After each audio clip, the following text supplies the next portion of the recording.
வணக்கம். நான் Sheeba மருத்துவமனையுடைய laparoscopic surgeon doctor அஜயலட்சுமி பேசுறேன். நம்ம இன்னைக்கு இந்த வீடியோல ஷீபா மருத்துவமனையில என்னென்ன அறுவை சிகிச்சைகள் தான் நம்ம பண்றோம், என்னென்ன நவீன கருவிகள்லாம் நம்ம உபயோகிச்சுட்டு இருக்கோம், என்னென்ன அட்வான்ஸ்ட் லாப்ராஸ்கோபிக் சர்ஜரிஸ் எல்லாம் பண்றோங்கிற ஒரு சின்ன தகவலை தான் நான் உங்கள்கிட்ட ஷேர் பண்ணிக்க போறேன். ஷீபா மருத்துவமனை 53 வருஷத்தை கிடந்து 54வது வருஷத்துல அடையிட்டு வச்சிருக்கு. நம்ம திருநெல்வேலியில ஒரு அடையாளமா இருக்கு. இப்ப பாத்தீங்கன்னா நான் வந்து லாப்ராஸ்கோபிக் சர்ஜனா இருக்கேன். நம்மளுடைய ஷீபா மருத்துவமனையில ஒரு மாதத்துக்கு சராசரியாக பாத்தீங்கன்னா 150 அறுவை சிகிச்சைகள் நம்ம எல்லா டிபார்ட்மெண்ட்டையும் சேர்த்தா நம்ம பண்றோம். இதுல மிகவும் சிக்கலான கேன்சர் சர்ஜரிஸ்ல இருந்து, சர்ஜிக்கல் ஆர்த்தாலஜில இருந்து, மினிமலி இன்வெசிவ் சர்ஜரிஸ் சொல்லப்படக்கூடிய தொலைபோட்டு பண்ற சர்ஜரிஸ் வருது, நிறைய ஈஸ்தெட்டிக் சர்ஜரிஸ், பிளாஸ்டிக் சர்ஜரிஸ் மற்றும் கார்டியோதொராசிக் சர்ஜரி பாத்தீங்கன்னா நம்ம இதய சம்பந்தமா சிஏபிஜி அப்புறம் வால்வ் ரீப்ளேஸ்மெண்ட் இந்த மாதிரி நம்ம எல்லா சிக்கலான அறுவை நியூரோ சர்ஜரிஸ் இந்த மாதிரி எல்லா பண்றோம். இதுல நம்ம சராசரியா 150 அறுவை சிகிச்சைகள் வரைக்கும் நம்ம இது பண்றோம். இதுல நம்ம உபயோகிக்கிற இதெல்லாம் பாத்தீங்கன்னா ரொம்ப அட்வான்ஸ்டு எக்யூப்மெண்ட்ஸ் நம்ம யூஸ் பண்றோம். நம்ம அறுவை சிகிச்சை டீம் எப்படி நம்ம ஃபங்க்ஷன் ஆகுது பாத்தீங்கன்னா, இப்போ உதாரணமா நைட் ஒரு விடியகாலம் ஒரு 3 மணிக்கு உங்களுக்கு ஒரு வயிறு வலி வருது, நீங்க போறீங்க பக்கத்துல ஒரு ஹாஸ்பிட்டல்ல அல்ட்ராசவுண்ட் பண்ணி பாக்குறீங்க, இல்ல ஒரு அப்படிசைட்டிஸ் சொல்லப்படக்கூடிய குடல்வால் அழற்சி அந்த மாதிரி ஒரு இதுல கண்டுபிடிக்காங்க. அது ஒரு எமர்ஜென்சி.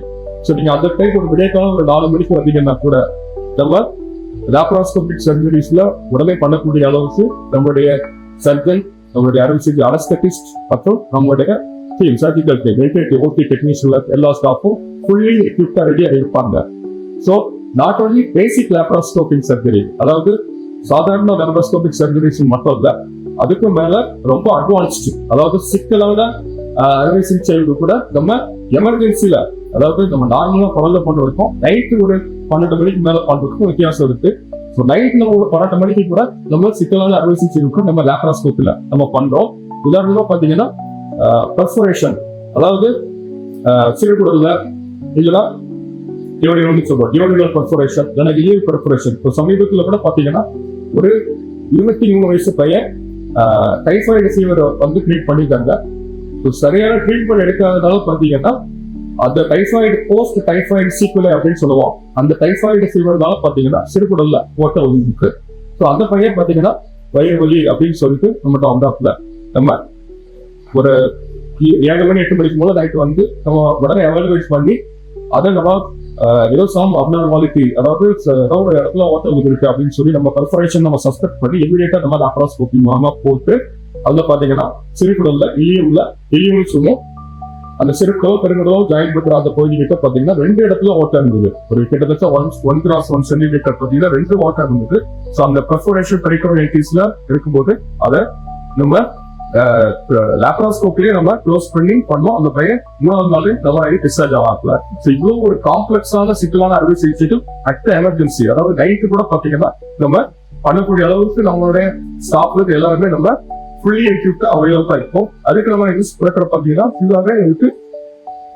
இது எல்லாமே பாத்தீங்கன்னா இது ஹார்மோனிக் அப்படின்னு சொல்லுவோம், அதாவது பிசோஎலக்ட்ரிக் அப்படிங்கிற ஒரு இதுவாக ஃபங்க்ஷன் ஆகும். ஸோ இதுல பாத்தீங்கன்னா ரொம்ப ஒரு அக்யூட் பாலிசிஸ்டைட்டிஸ் அப்படின்னு சொல்லுவோம். அதாவது பிக்கப்பையில பாத்தீங்கன்னா பிக்கப்பையில கற்கள் இருந்தா கோலிலிட்டியாசிஸ் அப்படின்னு சொல்லுவோம். அதுவே வந்து ரொம்ப இன்ஃபெக்ஷன் ஆகி ரொம்ப சீக்கிரம் இருந்தா அதை அக்யூட் பாலிசிஸ்டைட்டிஸ் சொல்லுவோம்.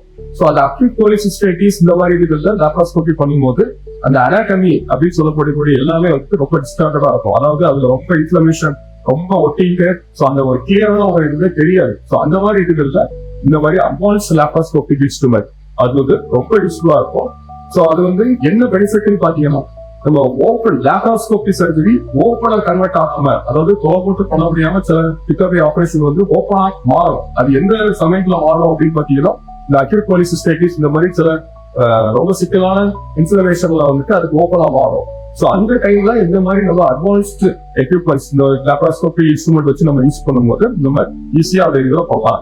ஸோ இப்படி நம்ம யூஸ் பண்ற இந்த நவீன அறிவியல் மூலமா நம்ம எவ்வளவு சிக்கலான அறுவை சிகிச்சைக்கு நம்ம ஷீபா ஆஸ்பத்திரியில பண்ணிட்டு இருக்கோம்.